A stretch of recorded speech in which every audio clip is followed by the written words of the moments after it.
Is it possible that an ancient three-part model created almost 2,500 years ago could be the very thing you need to build trust, connection, and influence in 2022? Yes.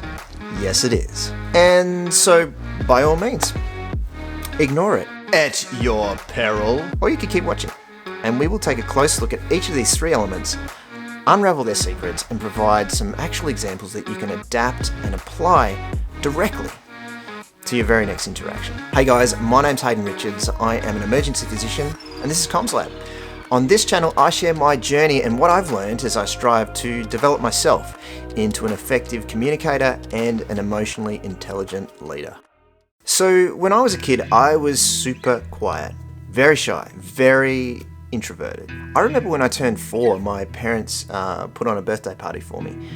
But I spent most of the time sitting by myself in a little green chair next to a little green plastic table that I remember very well in the corner of our living room. And I remember just sort of sitting there the whole party and drawing dinosaurs. But you know, things have changed. For sure, I'm still very much an introvert. But these days, I work as an emergency physician, and weirdly I have this YouTube channel. And what that means in my day-to-day life is that I have to deal with a huge range of communication challenges. And that can include leading resuscitation teams, having difficult conversations with patients, relatives, and colleagues, running meetings, and speaking in front of large groups. Now, I only tell you this because I feel like I've proven to myself that it's possible to actually learn how to become an effective communicator and leader, even if you have to start from zero, like I did. But in order to maximize your progress, you first need to prioritize the tools and strategies that are going to give you the biggest bang for your buck. As they say in the Pareto principle, you need to find the 20% of strategies that will give you 80% of the results, and do those things first. And so recently when I came across this ancient set of ideas formulated by the Greek philosopher and polymath Aristotle, I thought to myself, I wish I'd known about these things earlier. Aristotle's model is known as the 3 rhetorical appeals and was originally formulated as a tool to assist in persuasive public speaking. But as I've played with these ideas over the last few weeks, I've actually found them to be incredibly useful to build trust, connection, and influence across all the domains of my communication. And it doesn't seem to matter whether I'm speaking to an audience of hundreds or just having a conversation with one other person. Let's get into it, and I will show you what I mean. The first pillar of Aristotle's model is ethos. Ethos? What's ethos? A lot of people equate ethos to ethics, but it actually has a much broader meaning. Ethos refers to the degree to which others perceive you to be credible, qualified, and competent. This comes across in your appearance, your tone, your body language, and of course your actual qualifications. You see this play out in the way public speakers are introduced. Next up, I'd like you to welcome to the stage one of the preeminent thinkers of our time. He holds 7 PhDs, has written over 94,000 academic papers, and was recently designated by Time magazine as the greatest person alive for the 4th year running. Well, thank you. But it's also relevant to how you introduce yourself. Hi, my name's Hayden Richards. I'm one of the senior doctors. It's good to meet you. You can also leverage ethos through the command of your subject matter and your ability to provide clear explanations for any questions that are raised. But doctor, how do you know it's not a heart attack? That's a great question. Let me explain.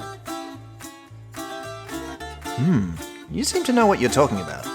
So, in short, ethos refers to your ability to win someone's trust based on the fact that you look, sound, and behave like you really know what you're doing. This is hugely important for me as a doctor. Just as an example, it's really made me consider a lot more carefully the first impression that I make, whether I'm walking into an assessment cubicle to meet a new patient or introducing myself to a bunch of people I've never met before at a corporate meeting. Now, for some people, ethos alone can be enough to earn all the trust we need.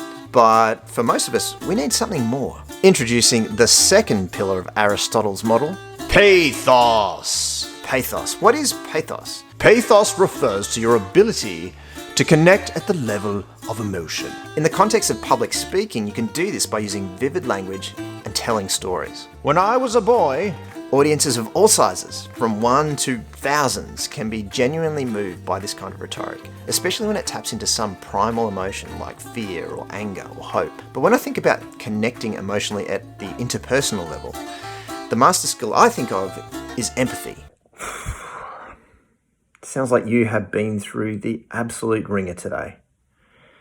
I'm impressed you're even still standing.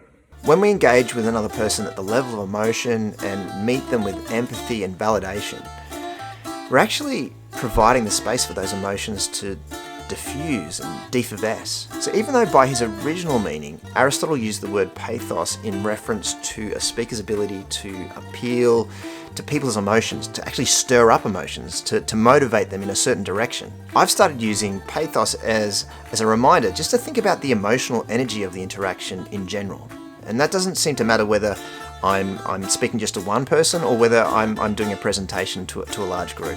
It always seems relevant to consider that as a factor. The kind of questions I might ask myself would be, do I want to use a story to stir up emotion? Do I want to use empathy to actually diffuse emotion? Or do I want to use some kind of reframing skill to steer the emotion from a negative valence to a positive valence? It really does all depend on the situation and the desired outcome. The third pillar of Aristotle's model is Logos. Logos refers to your ability to put together a logical case for whatever it is that you're proposing. It depends on your capacity to convey sound reasoning, and it can be supported by facts, figures, and examples. It's a little known fact that 83% of statistics are actually made up on the spot. Thanks, Aristotle. In my work at the hospital, it might look something like this.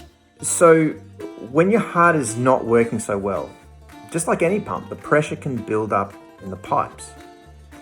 And when that pressure gets too much, the fluid can leak out. One of the places it can leak out into is the lungs. And that's why you're feeling so short of breath right now. You'll notice that it's important that your explanation, when your heart is not working so well, is closely linked to the observed outcome. That's why you're feeling so short of breath right now. This can be achieved by a series of logical steps. Just like any pump, the pressure can build up, the fluid can leak out. One of the places it can leak out into is the lung. Logos is going to appeal to some people more than others, particularly analytical types, but it's worth recognizing that sound, well-communicated explanations also contribute to others' perception of your competence. ETHOS. What's more, the person's level of emotion, PATHOS, will largely determine their ability to actually take on that explanation at all, and their level of motivation once they have that understanding. So hopefully you can see that the concepts of ethos, pathos, and logos can function as three interdependent legs of a communication tripod. And just as the wise man also famously said, not all tripods are made equal, mate. And he was right. You see, you might be surprised to know that each of these three elements also has some pretty major pitfalls. And if you don't know how to spot these dangers and avoid them, you may as well forget the whole caper, which would be a shame. That's why I've made some more videos that explore each of these concepts in more depth, including their dark sides and how to avoid them. And we start right here with the darkest one of all. Thanks for watching, and I will see you there.